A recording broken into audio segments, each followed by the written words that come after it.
꽤 오래전에 신방을 다닐 때 어떤 가정에서 이런 말씀을 세워도 하고 기도한 적이 있습니다.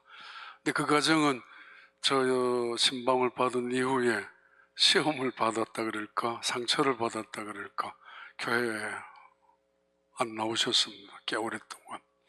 그리고 나중에 한참 후에 돌아오셨는데 지금은 이사 가셨죠. 그때 했던 말씀이 이것입니다. 너는 하나님과 화목하고 평안하라. 그리하면은 복이 내게 임하리라. 청하건대 하나님의 입에서 나오는 교훈을 듣고 하나님의 말씀을 너의 마음에 두라. 사실 이런 말씀이었는데 그 말씀에 아마 마음에 상처가 있었던 것 같습니다. 아주 오래전인데 그 다음에 나오는 말씀이 어쩌면은 설득하고 따뜻한 말이지만은 또 간곡한 부탁이지만은 이런 말씀이 계속됩니다. 만일 너가 전능자에게로 돌아가면 그가 너를 지어줄 것이고 너의 가정에 불의를 멀리하게 될 것이라고. 너가 갖고 있는 보화를 티끌로 여기며 너가 여기는 그 오빌의 금을 강가의 돌처럼 여겨라. 그리하면 하나님 전능하신 하나님께서 너의 보화가 될 것이며 보석이 될 것이며, 그리고 그 전능하신 하나님이 이 세상에서 가장 고귀한 은이 될 것이라고. 그 말씀 욥기 22장 오늘 본문 속에 나오는 말씀입니다. 세 번째 논쟁 또는 그 진술이 세 번째 계속되는데, 이 계속되는 마지막 논쟁, 진술 또는 변론 속에 이 엘리바스라는 그래도 연장자 그분이 했던 이야기입니다. 욥을 향하여 어쩌면 간곡한 부탁으로 따뜻한 마음을 담아서 전능자에게로 돌아가자, 가라고. 아니, 어쩌면 그 속에 담겨져 있는 칼날 같은 무서움이 담겨져 있는 말씀 때문에 어쩌면 시험을 받을 수도 있을 것입니다. 너의 장막에 불의를 멀리하고 그리고 보화를 던져버리듯이 티끌처럼 여기라고. 이건 엘리바스라는 욥의 세 친구 중에서 그래도 연장자인 그분이 지금 마지막 논쟁, 세 번째 진술이 이루어지는 법정에서 마지막 하는 말입니다. 지금까지는 좀 점잖은 투로 이야기했던 사람이 엘리바스였습니다. 근데 그는 기다렸다는 뜻이 입을 열자 말자 대단히 공개적으로 그리고 아주 노골적으로 욥이 얼마나 죄인인가를, 어쩌면 위선자를, 그것을 폭로하기 시작하는 것이 엘리바스가 터뜨리고 있는 마지막 논쟁 시작입니다. 욥기 22장 1절부터 5절까지 말씀 봅니다. 대만 사람 엘리바스가 대답하여 이르되 사람이 어찌 하나님께 유익하게 하겠느냐. 지혜로운 자도 자기에게 유익할 따름이니라. 내가 의로운들 전능자에게 무슨 기쁨이 있겠으며 내 행위가 온전한들 그에게 무슨 이익이 되겠느냐. 하나님이 너를 책망하시며 너를 신문하심이 너의 경건함 때문이냐. 내 악이 크지 아니하냐. 내 죄악이 끝이 없느니라. 지금 욥은 세 명의 친구들과 끝없이 논쟁을 했지만은 중간중간 하나님을 향하는 탄식과 호소를 통해서 하나님 앞에 나아가고 싶었습니다. 정말 하나님 앞에 자신의 억울함을 드러내고 자신의 아픔을 이해받기를 원했습니다. 그런 그를 향하여 나는 그래도 의롭게 살았고 나는 그래도 경건하게 살았고 그래도 주님을 향하여 헌신하며 살아왔는데, 이것을 이야기하고 듣자마자 엘리바스는 너의 경건함이 하나님 앞에 무슨 유익이 있었느냐? 너의 선하게 살아갔던 것이 하나님의 영광이 얼마나 보탬이 되었느냐라는 윽박 지르듯이 아무것도 아니었다는 듯이 이야기하고 질책하고 추궁하고 있습니다. 하나님이 너에게 벌을 준 것이 너가 하나님을 잘 믿었던 이유 때문에 벌을 주고 있느냐? 너의 경건함, 너의 의로움 때문에 지금 너가 하나님 앞에 심판을 받고 있느냐라는 매우 역설적인 이야기로, 너 그렇게 잘났다고 하는데 그러면은 그 잘남 때문에 하나님이 너를 심판하고 있지 않느냐? 그게 무슨 소용이 있느냐라는 그 엘리바스의 공개적인 마지막 논쟁의 포문을 그렇게 열고 있습니다. 그 다음부터 나오는 6절부터 11절까지의 내용은 훨씬 더 이 욥의 속을 후벼 파는 이야기들이 등장합니다. 그가 얼마나 거짓된 사람인지 위선인지 그리고 불경건하연 한 사람인지를 보여주는 6절부터 그의 제목을 마치 검사가 숨겨놓은 죄들을 하나하나 들추어서 낱낱이 적시하고 그의 죄를 꼼짝없이 집어넣는 것처럼 그렇게 논쟁을 하고 있습니다. 6절부터 11절입니다. 까닭 없이 형제를 볼모로 잡으며 헐벗은 자의 의복을 벗기며 목마른 자에게 물을 마시게 하지 아니하며 줄인 자에게 음식을 주지 아니하였구나. 건세 있는 자는 토지를 얻고 존귀한 자는 거기에서 사는구나.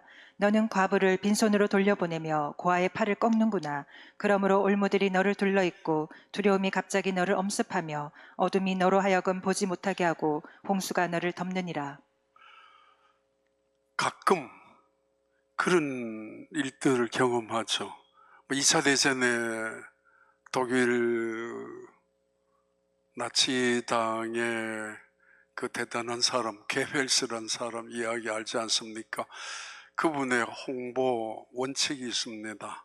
거짓말을 한 번 하면은 두 번 듣고 싶어 할 거고 두 번째 들으면은 의심하지 아니하고 받아들이는 확신이 반이 생길 것이고 거짓말이라 할지라도 3번 듣게 되면은 그거는 세뇌가 될 수 있다라고 조작과 선동에 대한 이야기, 게벨스가 시작한 이야기입니다. 가짜라도 그 뉴스를 터뜨리기 시작하면 진짜인 것처럼 오해하게 되고 오해하면서도 믿게 되는 것. 지금 엘리바스라는 이 사람은 욥이 도대체 무슨 일을 했는지 들었는지 어디서 증거를 보았는지 사실은 알 수 없지만은 결코 그것은 거짓입니다. 그는 친척들에게 손절하는 사람, 고아나 가부를 외면하는 사람, 굶주린 사람에게 밥 한 끼 주지 않는 사람, 헐벗은 사람에게 옷 한 벌 주지 아니하고 심지어는 뺏어가는 사람, 일한 사람을 품값도 주지 않는 사람, 행포, 가진 자의 행포, 가진 자의 잔인함, 냉정함, 무정함, 그러면서도 다른 사람들에게 인정을 받으려고 하는 거짓된 위선, 그것을 터뜨리고 그것을 폭로하고 있습니다. 어찌 물 한 방울 주지 않았단 말입니까? 그런 적이 언제 있었단 말입니까? 그런데 이 엘리바스는 그런 이야기를 매우 구체적으로 열거하면서 거짓을 조작하고 믿게끔 그럴 수도 있겠지 않느냐라고 친척들을 멀리하고 부담되어서 일꾼들을 아주 착취하는 냉혹한 사람으로 그리고 아주 잔인한 악덕 기업주 같은 사람으로 만들어버려서 그의 죄를 폭로하고 있습니다. 아마 함께 의논했겠죠. 이런 말로 해야만 이제 저 사람이 잘못했다고 말할 수 있을 거야. 어떤 증거 자료들이 없었지만은 그래도 그것을 만들어서 시작한 그 이야기는 이 욥에게는 칼날 같은 송곳처럼 그의 아픔을 찔러나가는 상처를 만들어 줍니다. 가끔 이야기했죠. 지나가다가 돌에 걸려 넘어졌으면은 그냥 넘어진 거예요. 돌에 걸려서. 그런데 마음에 생각하기를 저거 내가 왜 넘어졌지? 누가 갖다 놓았어? 그러면서 스쳐가는 사람, 미운 사람, 또는 시기하는 사람, 주변에 얼마 전에 이런 말 한 사람, 그 사람이 일부러 여기 돌을 갖다 놓았어? 나 넘어지게? 그때부터 이 돌은 바위가 됩니다. 바위가 되어서 그 사람의 얼굴이 보여지죠. 오해가 시작됩니다. 그러면 그 바위는 태산이 됩니다. 그리고는 자기 스스로가 그 태산 밑에 깔려서 온갖 오해와 소설을 쓰기 시작하고, 그리고는 그 속에서 잠도 못 자고 밤낮도 잃어버리는 사람들, 아무것도 아닌 사소한 말 한마디에 꼬리를 잡으려고 하고 잡혀버리면 그런 일들도 일어날 수 있죠. 병을 내가 만들고 내가 키워나가는 사람들, 그 상상력들 때문에 쓸데없는 육신의 생각을 하고 살아가는 사람들 특징이죠. 육신의 생각은 하나님과 원수가 되나니 하나님을 대적할 뿐만 아니라 하나님을 기쁘게 할 수 없는 이라고.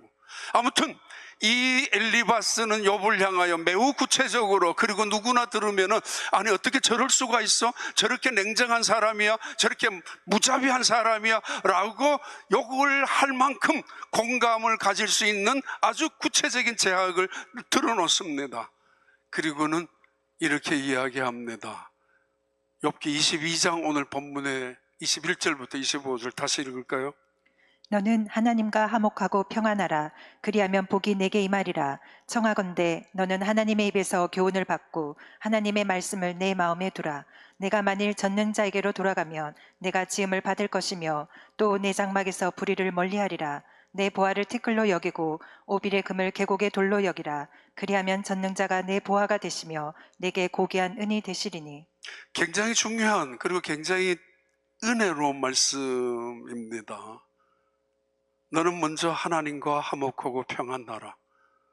물질의 회복을 약속하고 건강의 치유를 보장하고 가정의 다시 세워짐을 보여주는, 꿈을 보여주는 이야기가 아니라 먼저 하나님과의 관계를 회복하라고. 무엇보다도 먼저 하나님과의 관계를 다시 설정하고 분명히 다시 세우라고. 그리고 만일 지금이라도 내가 전능자에게로 돌아간다면, 돌아간다, 이야기는 종교적인 의식적인 단어가 아니라 종교적인 퍼포먼스를 이야기하는 그런 돌아감의 이야기가 아닙니다. 이것은 가던 길을 멈춘다는 것이고 내가 갖고 있는 모든 것을 내려놓는다는 것이고, 그리고 철저히 무릎을 꿇고 항복을 의미합니다. Total surrender, 완전한 항복, 온전한 항복을 하나님께 하며 돌아올 때에, 그리고 너는 너의 집의 보화를 티끌로 여기라고. 어쩌면 욥이 남들이 부러워할 만큼 금은 보석을 갖고 있었는지도 모르겠습니다. 어쩌면 다른 사람들에게 알려졌을 수도 있습니다. 욥이 가지고 있는 귀한 진주가 있대, 아주 그 가정에 보석이 많대라는 이야기가 어쩌면은 욥을 향하여 던지는 말입니다. 너의 보화를 티끌로 여기라고. 그걸로 구원받는 게 아니니까. 너가 기히 여기는 은을, 오빌의 금을, 최고의 금을 강가의 계곡에 던져버리라. 돌처럼 여기라고. 티끌과 돌처럼. 그리하면 하나님께서 너의 보화가 될 것이며, 그리하면 하나님이 가장 고귀한 은의 너에게 될 것이라고.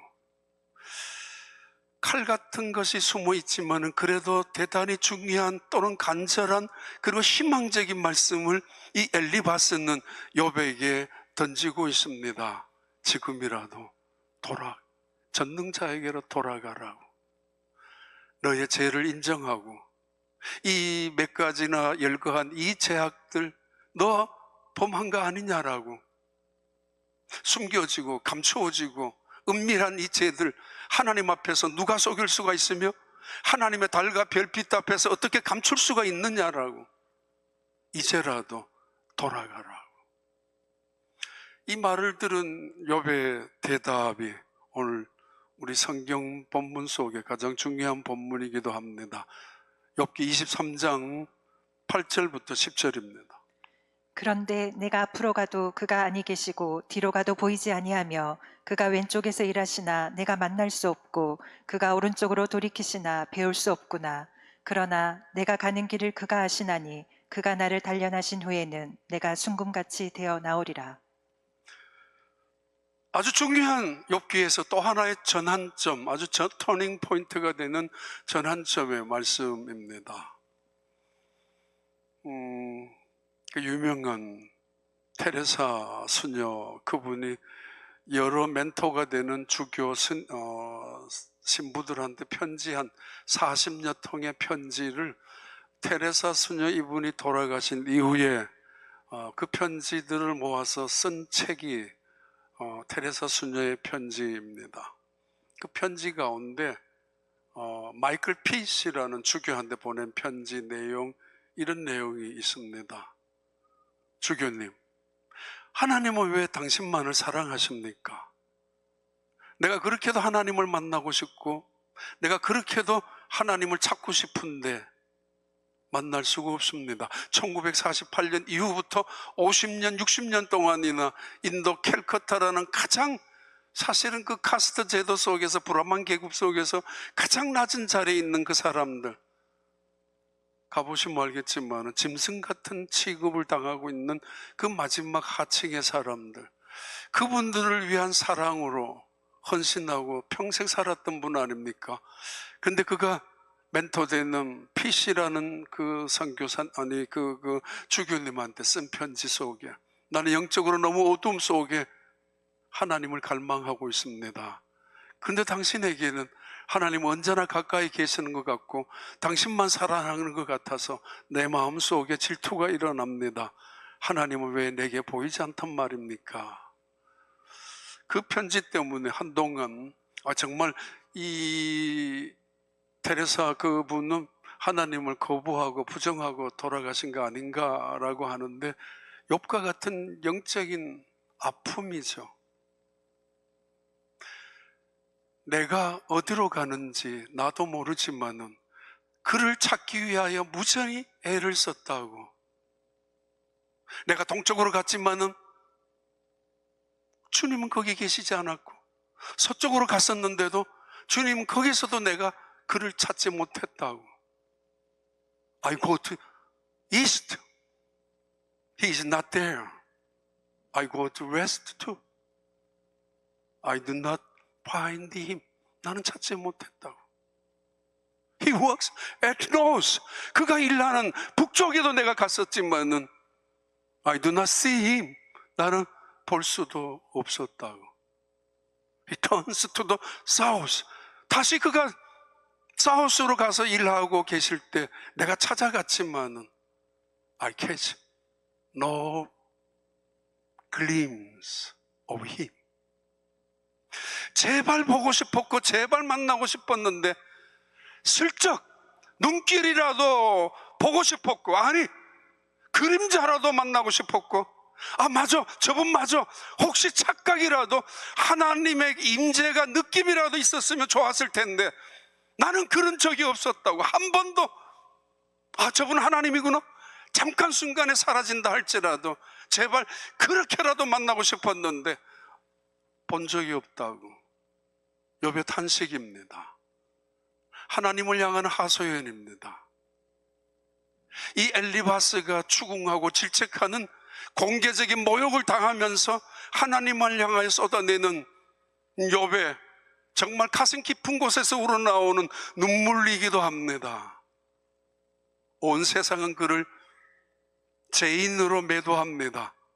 왜냐하면 하나님은 반드시 죄를 심판하신 분이고 악인을 벌을 주시는 분이니까, 지금 고난을 당하고 있는, 지금 이 욥이 당하고 있는 이 현실 고통은 하나님이 주시는 형벌이고 그것은 곧 그가 죄인이라는 사실을 증명해 주는 사건이라고.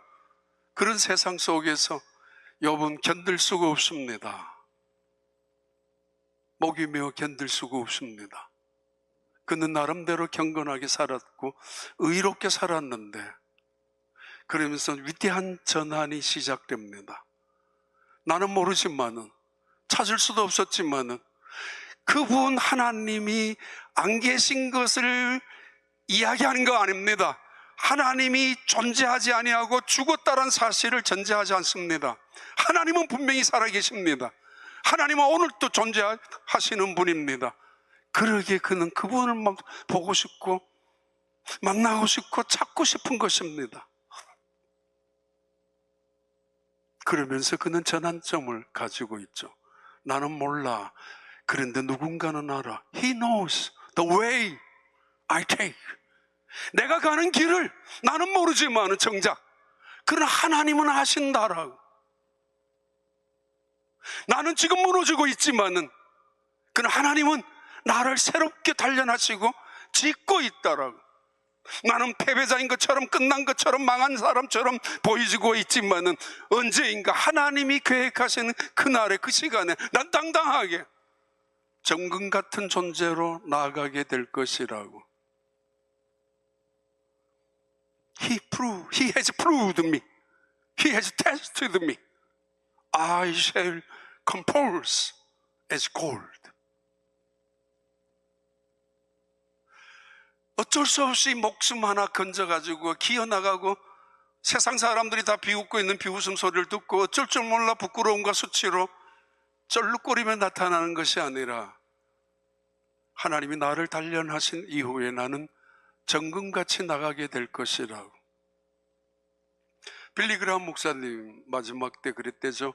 사람들이 앞으로 어떻게 남은 인생을 계획하시겠습니까? 라고 물었을 때 난 모르죠. 내가 내 미래를 어떻게 합니까? 그런데 한 가지는 분명합니다. 내 미래는 하나님이 아십니다. 그리고 내 미래 속에 하나님이 함께 하신다는 것은 분명히 믿고 있습니다. 그래요.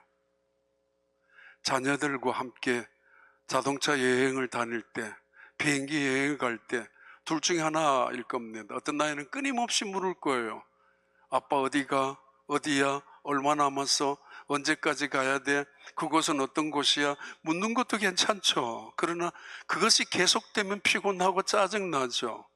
그리고 어떤 나이는 아빠 어디가? 응? 플로리다. 어디? 뭐 올랜도. 그럼 그때까지 책을 보든지 먹든지 저들끼리 놀든지 그리고 잡니다. 내가 몰라도 됩니다. 내가 다 알려고 하는 거 그거 조급함이며 욕심입니다. 아니 어리석음입니다. 어떻게 다 할 수 있어요? 나만 다 알아야 된다고 하는 거 그건 오만과 고집입니다. 교만입니다. 오히려 모르는 것이 더 안전할 수 있습니다. 그런 한 가지 하나님이 아십니다. 나의 미래를, 내 가는 길을 그분이 아십니다. 원수가 안 알고 대적자가 나를 알고 나를 시기하고 질투하는 어느 인간이 나를 알고 있는 게 아니라 나를 구원하신 그분, 나를 사랑하시는 그분, 합력하여 선을 이룰 수 있는 능력자, 지혜자인 그 하나님이 나를 아시고 내 미래, 내 가는 길도 아신다라고. 그러면서 내가 지금 당하고 있는 아픔이 까닭 없이 왜 이런 일을 당해야 되는지 알 수 없고 지금까지 그 이유를 알고도 싶었지만은 그러나 그것보다가는 하나님이 어떤 분인가를 알고 있는 이 욥의 고백은 하나님이 나를 단련하신다고 믿고 있습니다. He has proved me. 나를 인정하고 나를 증명하고 계십니다. 그리고는 나를 정금 같은 존재로 나오게 하십니다. 하나님, 그 하나님께서 내게 야속하게, 때로는 하나님은 나에게 너무 고통을 주시는 것 같고 남들은 괜찮은데 내가 그럴 만한 죄인도 악인도 아닌데도 불구하고 고통을 줄 때가 있죠. 똑같은 도자기를 할지라도 하나가 윤기가 나고 또 하나는 윤기가 없습니다. 하나는 생동감도 나고 하나는 생동감도 없습니다. 같은 도자기 공에 구웠는데도 불구하고 떨어지더라도 쉽게 부서지는 도자기가 있지만은 그러나 쉽게 부서지지 않는 도자기도 있습니다. 영국 조지 국왕이 도자기 공에게 물었습니다. 무슨 차이냐고. 예, 불 속의 온도 차이입니다.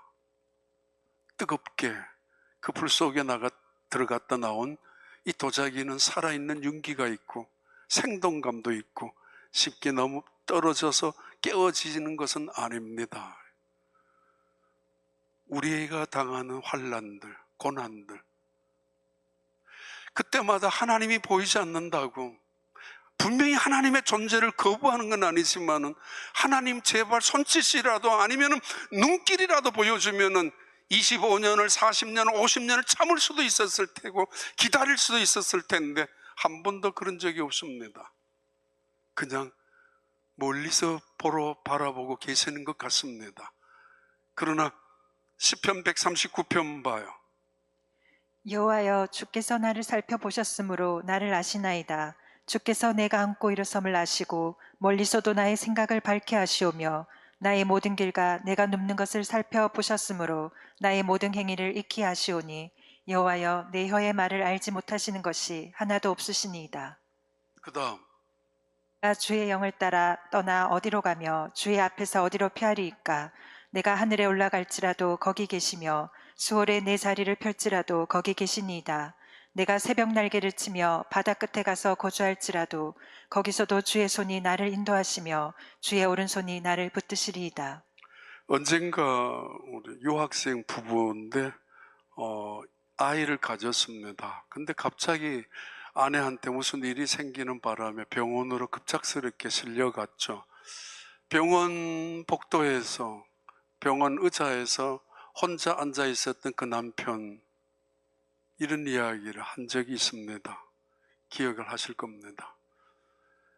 내가 새벽 날개를 치며 바다 끝에 가 있을지라도 하나님은 거기 계셔서 나를 잡아주시고 내 손을 붙잡아서 나를 인도하시는 분이라는 말씀이, 혼자 너무 겁이 나고 혼자 외롭고 가족 없으니까, 부부였으니까 힘든 상황 속에서 있는데 기도가 되는 둥 마는 둥 하고 있는데 그 말씀이 불현듯 스쳐 지나갔었다고.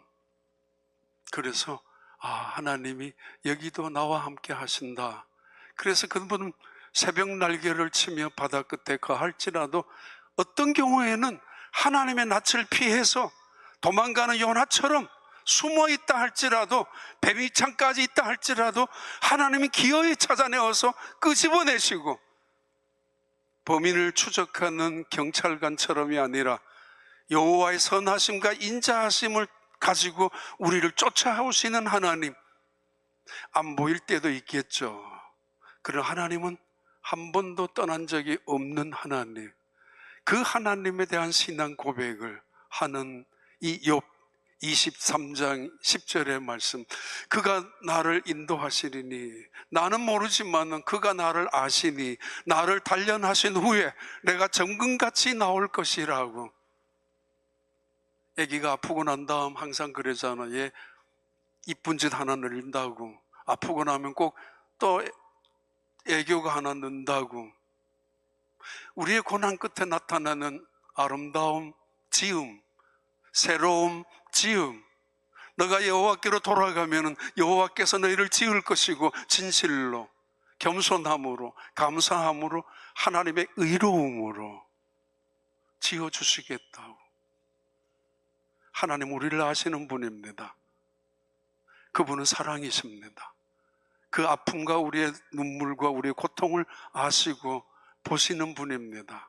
때로는 우리의 손을 움켜잡아서 여전히 인도하시는 분입니다. 또 하나의 논쟁거리가 있는데 25장 봐요. 두 번째 논쟁은 수하 사람 빌닷입니다.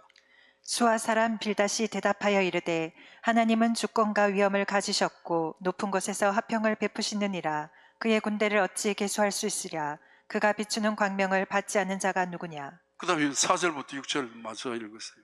그런즉 하나님 앞에서 사람이 어찌 의롭다 하며 여자에게서 난 자가 어찌 깨끗하다 하랴. 보라, 그의 눈에는 달이라도 빛을 발하지 못하고 별도 빛나지 못하거든. 하물며 구더기 같은 사람, 벌레 같은 인생이랴. 마지막 제3차 변론의 법정입니다. 두 번째 사람, 마치 검사로 본다면 검사가 피의자로, 아직까지는 죄인이 아닙니다만 무죄 원칙 따라 그 욥을 향하여 추궁하고 있는 훨씬 더 가슴 아픈 이야기들이 쏟아지고 있습니다. 짧은 내용의 1절과 6절로 지난번 두 번째, 첫 번째 변론 논쟁보다 훨씬 더 단축되어진 논쟁이지만 이런 말입니다. 하나님은 땅을 공중에다가 달아놓는 분이야. 이 지구를 우주에 띄워놓고 계시는 분이야. 누가 할 수 있느냐고. 하나님은 물을 구름 속에 두시는 분이야. 우리 인간의 지능이 대단하게 발달하고 굉장한 시대에 살지만은 물방울 하나 공중에 떠서 멈추게 할 수 있겠습니까?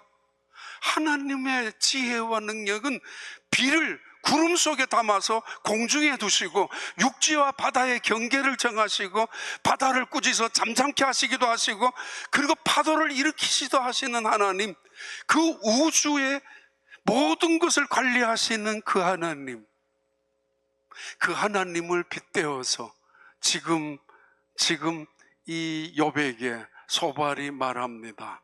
그런데 너가 갖고 있는 조그만한 지식이 뭘 제대로 알 수 있다고? 26장 봐요. 그 말씀에 확실한 대답이 나옵니다. 욥이 대답하여 이르되 내가 힘없는 자를 참 잘도 도와주는구나. 기력 없는 팔을 참 잘도 구원하여 주는구나. 지혜 없는 자를 참 잘도 가르치는구나. 큰 지식을 참 잘도 자랑하는구나. 내가 누구를 향하여 말하느냐? 누구의 정신이 내게서 나왔느냐? 그 다음 그는 북쪽을 허공에 펴시며 땅을 아무것도 없는 곳에 매다시며 물을 빽빽한 구름에 싸시나 그 밑에 구름이 찢어지지 아니하니라. 그는 보름달을 가리시고 자기의 구름을 그 위에 펴시며 수면의 경계를 그으시니 빛과 어둠이 함께 끝나는 곳이니라. 그가 꾸짖으신즉 하늘 기둥이 흔들리며 놀라느니라. 보라, 이런 것들은 그의 행사의 단편일 뿐이요 우리가 그에게서 들은 것도 속삭이는 소리일 뿐이니 그의 큰 능력의 우레소리를 누가 능히 헤아리랴. 소발이라는 그의 친구, 두 번째 친구가 욥을 향하여 쏟아냈던 이야기입니다. 이 우주가 어떻게 이루어졌고 하나님이 얼마나 위대하신 분인지 알아? 그런데 이 이야기를 욥이 들으면서 너 참 많이 아네? 잘도 아는구나. 너가 아는 것이 그런데 전부는 아니야. 맞는 말이죠. 틀린 말을 해서 싸우는 사람이 이 세상에 어디 있습니까? 맞는 말을 하고 있는, 자기 주장을 하고 있는 이 소발을 빌닷이죠. 빌닷을 향하여 이 욥이 이런 말을 합니다. 빈정대죠, 사실은. 너 많이 아네, 잘도 아는구나. 그런데 내가 아는 하나님 어떤 하나님인 줄 알아? 다시 말합니다. 이 땅을 우주에다 달아놓은 분이야. 지구를. 지금 우주를 이야기하고 과학을 이야기하고 그러면서 우주의 신비로움, 우주의 큰을 이야기하는 것이 아니라 그 우주를 창조하신 하나님이 어떤 분인가를 지금 그에게 설명하는 말씀입니다. God, beyond God. 내가 알고 있는 하나님, 그러나 그 이상의 하나님, 내가 만난 하나님, 그 이상 훨씬 더 뛰어넘는 하나님. 내 생각으로 하나님을 어떤 프레임에 가둬놓고 내 이성으로 하나님을 어떤 수준으로만 가둬놓는 것이 아니라라는 이야기죠. 그 하나님은 얼마나 위대하신지, 그 하나님은 얼마나 크신 분인지, 우리가 믿는 하나님은 얼마나 영원하신 분인지 똑바로 알으라고. 너의 이성으로 설명 정도하고 너의 이해로, 너의 머리로 그냥 받아들일 수 있는 분이 하나님이 아니야.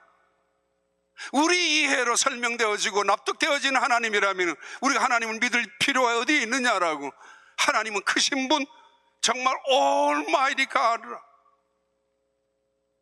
이 하나님의 위대함은, 그래서 우리가 하나님을 섬기는 것이고, 그래서 우리는 하나님의 주권 앞에 순종하는 것이고, 이 온 세상을 다스리시는 하나님의 절대적인 섭리 앞에 묵묵히 따라가는 이유가 거기에 있습니다. 마리안 앤더슨이라는 최초로 세계 오페라 가수, 프리마돈나, 어렸을 때부터 천재적인 노래 잘했던 분입니다. 정말 대단한 분이라고 들었는데, 그러나 어디를 가든지 콩쿠르 나가면 항상 떨어집니다. 이유는 흑인이기 때문에. 그래서 울면서 돌아올 때마다 엄마가 누가복음 18장을 설명해 주었죠. 구체적으로 가부의 간청한 기도, 주인에게, 재판관에게 찾아가서 기도 부탁하면은 결국은 들어줄 거라고, 포기하지 말고 낙심하지 말고 끝까지 하자고 늘 하나님을 향하는 기도 가르쳐 주었답니다.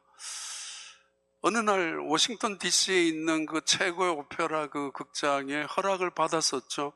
그러나 나중에 어떤 단체에서 이 흑인 여자가 거기에 서면 안 된다라고 결국은 회관 공연 취소가 되었습니다. 이것을 알았던 루즈벨트 대통령의 와이프가 그러면은 그 DC 앞에 있는 그 링컨 기념관을 중심한 거기 그 기념탑 앞에 야외 공연을 야외 극장을 만들고 야외 무대를 만들어서 하자고 7만 5천 명이 운집했었던 노래, 그때 불렀던 노래 제목이 몇 가지가 쭉 나왔는데 두 가지 말씀드립니다. 하나는 He got whole world in his hands. 하나님의 손에 온 세상이 달려져 있다고. 하나님의 주권. 이 세상이 얼마나 위대하고 신비로운지, 아니 이 세상을 붙잡고 계신 하나님의 주권과 섭리가 얼마나 대단한지. 하나님, 나는 왜 하필이면 흑인으로 태어났죠? 내가 태어날 때부터 여러 가지 이유로 하나님의 주권을 오히려 원망할 수 있고 그 주권을 부정할 수도 있었을 텐데, 근데 그는 그 주권을 순순히 인정합니다. 그리고 이건 기계적으로 살아야 되고 노예적인 근성으로 정해진 운명에 팔자 속아나며 살아가라는 이야기가 아니라 하나님의 주권을 믿는다면 오히려 주권 속에 쓰임받는 자기 존재로, 하나님이 지음받은 새로운 존재로 끝까지 사명을 갖고 살아갈 수 있는 힘과 지혜가 거기에 있다라는 의미이기도 합니다. 욥기 26장 14절 그런 면에서 다시 한번 봐요. 보라, 이런 것들은 그의 행사의 단편일 뿐이요 우리가 그에게서 들은 것도 속삭이는 소리일 뿐이니 그의 큰 능력의 우레소리를 누가 능히 헤아리랴. 지금 조금 많은 지식을 가지고 욥을 향하여 추궁하고 있는 빌닷에게 욥이 대답합니다. 우리가 갖고 있는 일어나는 일들은 한 단편이야, 극히 한 부분이야, 조그마한 일에 불과해. 이것 가지고 전체를 알 수 없단 말이야. 그러면서 하나님의 능력과 그 지혜 앞에서 겸허히, 그리고 때로는 감사히 순종하며 그것을 이겨나가라는 말씀입니다. 마지막 말씀 하나 더 드릴게요. 빨리. 욥기 27장. 욥이 또 풍자하여 이르되 나의 정당함을 물리치신 하나님, 나의 영혼을 괴롭게 하신 전능자의 사심을 두고 맹세하노니 나의 호흡이 아직 내 속에 완전히 있고 하나님의 숨결이 아직도 내 코에 있느니라. 세 번째 사람 소발이 말을 해야 되는데 침묵합니다. 나 말 못하겠다고, 너희들이 알아서 하라고. 그래서 3차 변론은 첫 번째 엘리바스가 논쟁하고 두 번째 빌닷이 짧은 이야기로 논쟁을 끝내고 세 번째 소발은 침묵하면서 욥은 자기의 최후 진술을 하기 시작합니다. 그것이 바로 27장부터 나오는 이 욥의 마지막 진술입니다. 신앙 고백이기도 합니다. 나는 앞으로 하나님이 나에게 이렇게 가혹할 정도로 형벌을 주었다 할지라도 나는 앞으로 하나님을 원망하지 아니하고 내 마음이 나를 정죄하지 아니할 만큼 그렇게 살겠다라고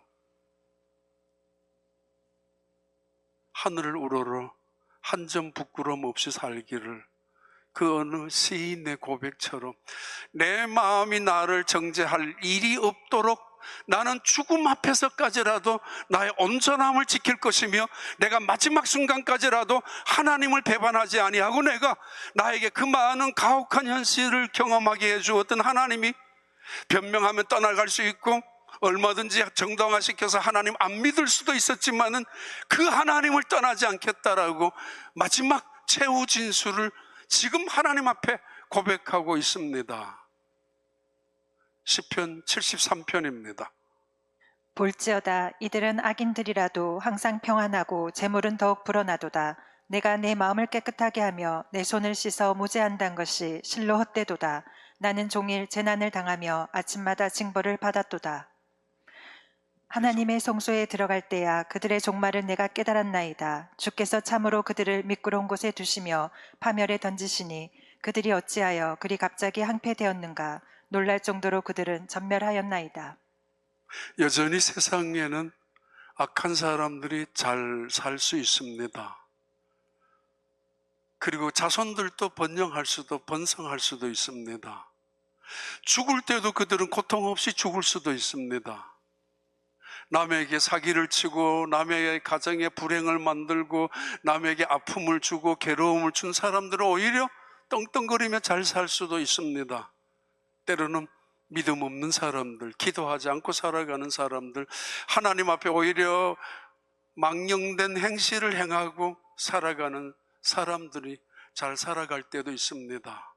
이때 내가 미끄러질 뻔했다고, 실망했고 시험 당했다고, 나 교회 안 가겠다고, 믿어야 소용없다고.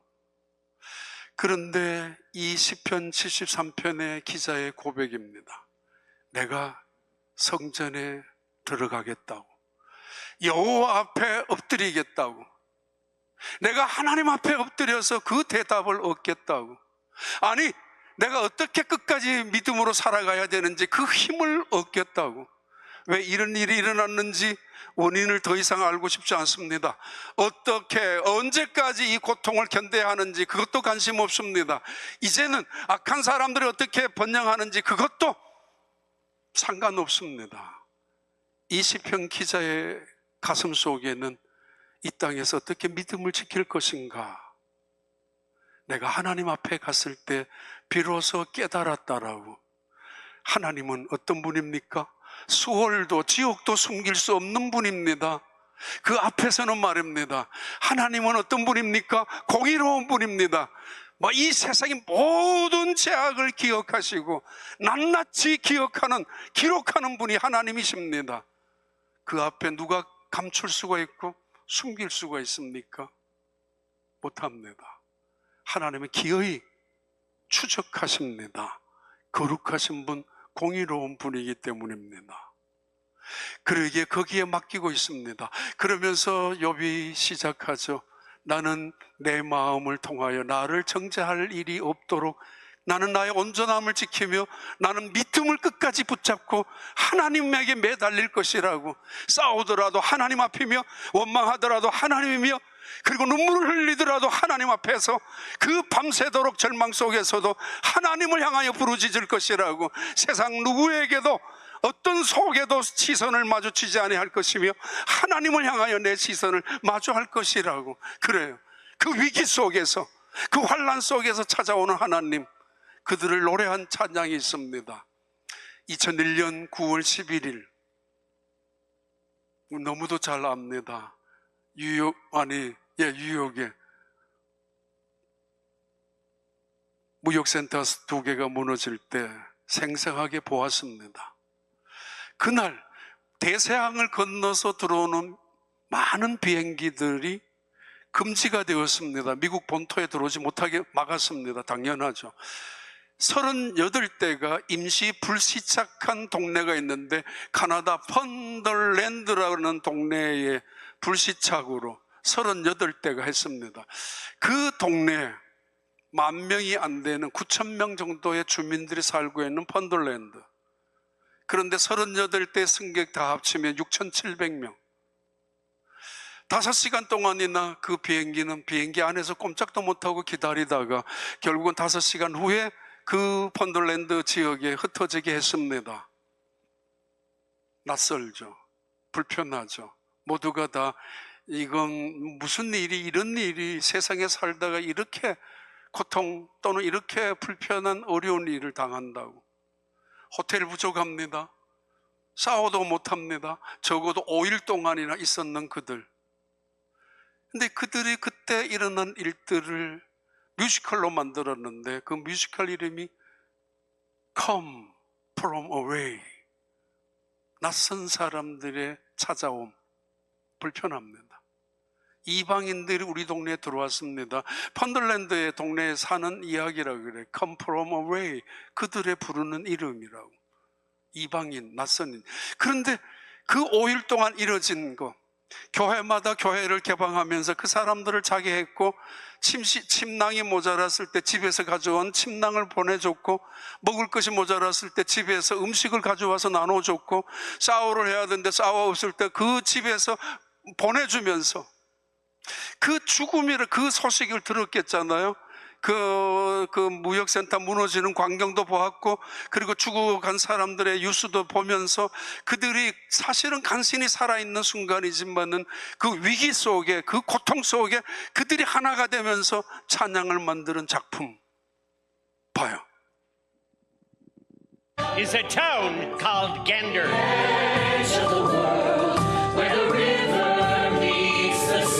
September 11th, 2001. There was an accident. An accident? U.S. airspace is closed. For the first time in history. We're told there'll be over 200 planes getting diverted. With thousands of passengers arriving at any minute, the town is asking for help with, well, anything you can do.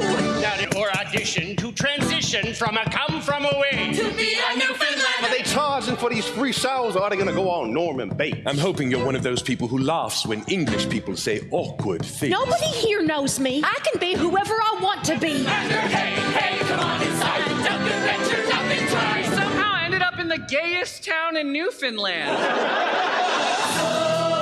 I just wish we knew what was happening. We don't know where we are. We know it's not there. Where's David? I just need to hear from my son.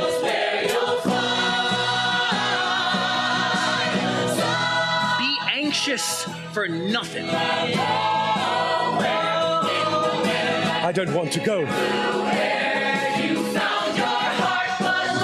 We honor what was lost, but we also commemorate what we found.